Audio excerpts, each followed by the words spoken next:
thinking about all these potential complications that may come up in the future, first-time investors don't think about it. They just go with whoever they either get recommended or quite often it might be the property manager of the sales agency that sold them the property. Yeah, the buyer's agent might say, go use these people. Yeah, buyer's agent, or if they went for them themselves directly, the sales agent, there's generally a property management arm to each sale business.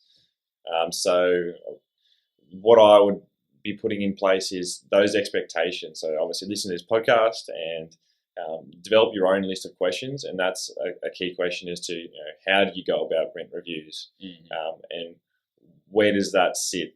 Can I provide evidence to justify, and would you mind if I did that?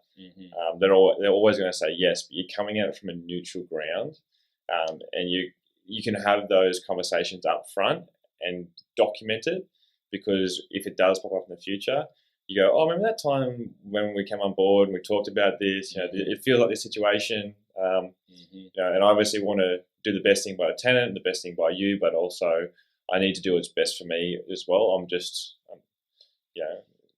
having a go myself. So that's pretty key, and also that's why I say 12-month agreements, because don't be shy in saying, look, thanks, but no thanks. Like, you haven't showed up for me. So It's what you've got, what you talked about here before starting the episode. It really comes down to communication skills, and it's not just the communication skills that you should be putting on the property manager. It's the communication skills. Like, I think that if you're the owner of the property, you should set the bar of the level of communication that you have with the property manager.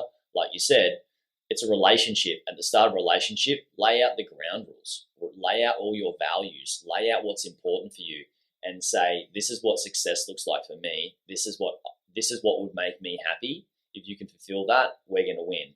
What can I do to make you happy? If I can fulfill that too, in terms of like how we communicate, is it through text? Is it through phone calls? Is it through email? Whatever it is, how do you like to work best? Because if I give you what you want and you give me what I want, we're going to win, and we're going to love each other, and we're going to have a good time with this.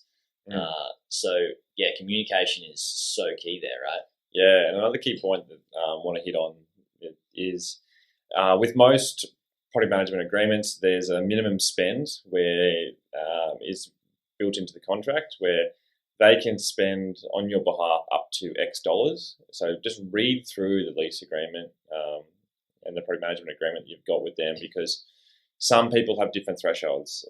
Like, as an example, one of my properties, I've got a $330 limit. So basically I say, don't ask me questions. I don't want to deal with it if it's under $330. Just get it done, get it sorted, because it's just not worth my time. Whereas some people might be like, well, where was that $100 spent? Why was it spent? And it's spent for a good reason. They're not just spending money for diddly. Yeah. And you can always ask those questions. When you're looking at your rental statements coming through, it'll say, plumber called out, tap leak, and it could be, obviously it's tax deduction anyway, but they've sorted it, it's all good.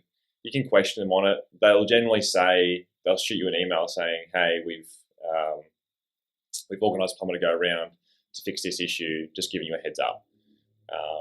And that's completely fine. Some people might want to be a bit more micromanagey and say, $100 a week, $100 per item, which doesn't get you far. Well, they're going to be calling you at every turn to fix something, and they don't want anything to be fixed either. Like, it's not in the best interest to just keep sending trades out there or keep invoicing you, unless you get to the stage where you're like, this just keeps on happening, and why? That's when you have those conversations with them. Yeah, so my manager, we got something fixed in the kitchen. It was a leak.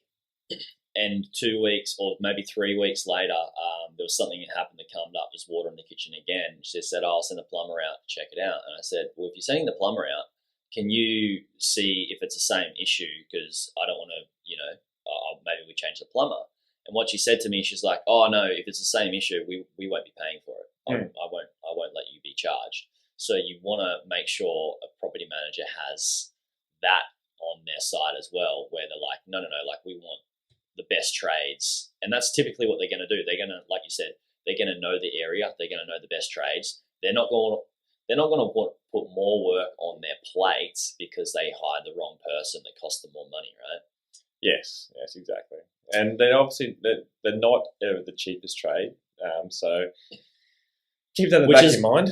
Important, I think. Yeah, because obviously you pay peanut to get monkeys. Yeah, which is a classic saying in this world. But you can always jump on like High Pages where you can go and try and find quotes for other things. They'll have their specific trades that they only refer to because they know, like, and trust their work.